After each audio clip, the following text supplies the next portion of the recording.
The Areo Precision upper build that I did, I got this upper receiver.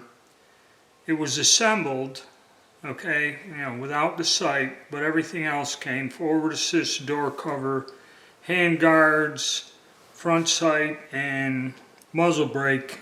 And I think I paid a little over 2 C-notes for it. But before we get into it, if you would please subscribe, hit the like button, leave a comment, and if you could, become a member and help support the channel. Alright, so Areo Precision had a very good reputation in the AR-15 components. A lot of it was they sold components, and I don't know if they sold complete guns or not.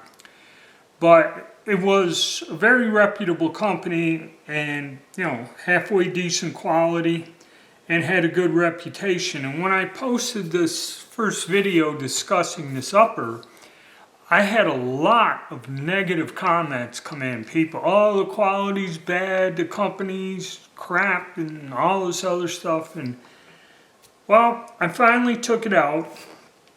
I did mount it on one of my generic PSA lowers with the folding stock, so I took it out, and I just wanted to see how well this barrel would shoot.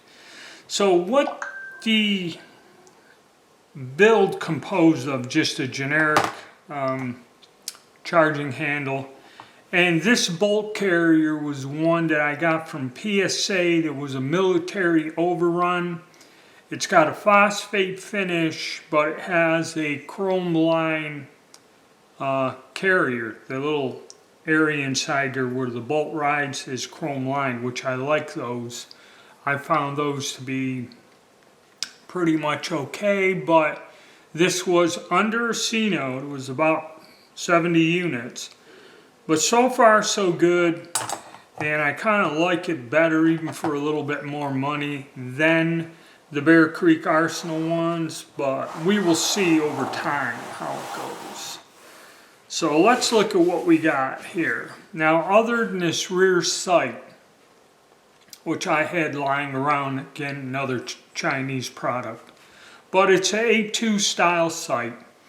And what I did with this build is PSA makes a lot of kits that'll have this military style front sight on there pinned, the gas block and the sight, and a flat top, which is nice for the carry handle style, and this is F-marked and all that other stuff. But I actually put this on there, and I do have it on my other gun. If you wanted to, you could take a riser block and mount it in here with another shorter, long eye relief type of optical type of sight of some sort. And I do favor, when it comes to AR builds, mid-length gas system. This is a mid-length handguard with a mid-length gas system, which I kind of like better. I like the 16-inch barrel in a mid-length. I used to get 18 inches in the mid-length, and it has your standard A2 style flash hider. This will take a bayonet. I like the fact the sights are pinned on. And one thing I did find is they didn't put the sling swivel on here, okay, which was not a good thing. And this also has a strange triangular style plate here, but they don't make mid-length triangular handguards anywhere, at least not that I know of, that'll go on there, which that would be pretty cool. Kind of getting into the retro phase, but this here is alright. So this is 1 in 8 twist. It has a government profile, which is heavier barrel. The other one I did had the pencil profile. This one has a heavier weight barrel to it, a little bit thicker, and it is 1 in 7, and yes, it has M4 feed ramps. So I took this thing out, tried sighting it in, the rear sight got loose on me, and then I finally got it retightened. And if you look at the video on how to remove a Loctited sight, I did a video on that. So now I had it to where it did not move. And come to find out, this thing will shoot about 1 inch with Lake City ammo, green tip penetrator.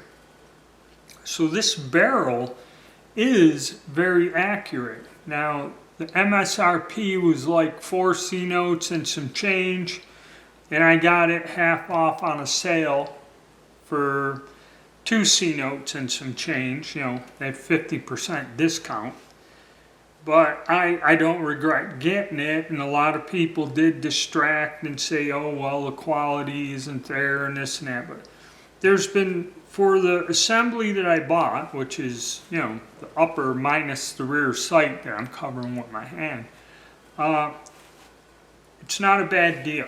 Yes, they didn't put the sling swivel on there, but that's something I can readily and easily fix, and I did have this spare part, so I don't have to buy anything. I have the spare pin and swivel, and it's worked well. I like it, and again, this is another spare part or just a sale build that I did. And all of these things, I think this one was a tad bit more on the pricey side. It was reaching 500 units finished because of the components. But I did a video where I explained what the overall cost of the assembly is. But I am not displeased with it, and you know, if you do find something like this on sale and you have the opportunity to get it, I would. The sales and that are kind of tapering off because I don't believe they know what's going on, you know, and if you wait more towards the end of the year, towards Thanksgiving and that, you may see them try to lower the price even more on this. This is where I got a lot of those budget, or that was the time of year I got a lot of these budget ARs and components in that to put these guns together. But that's my thoughts on it. This is fairly decent. Probably going to take this out, and we're going to do a little bit longer distance range session with all of these firearms that I have here, probably within a few weeks. All right, thank you, and stay tuned.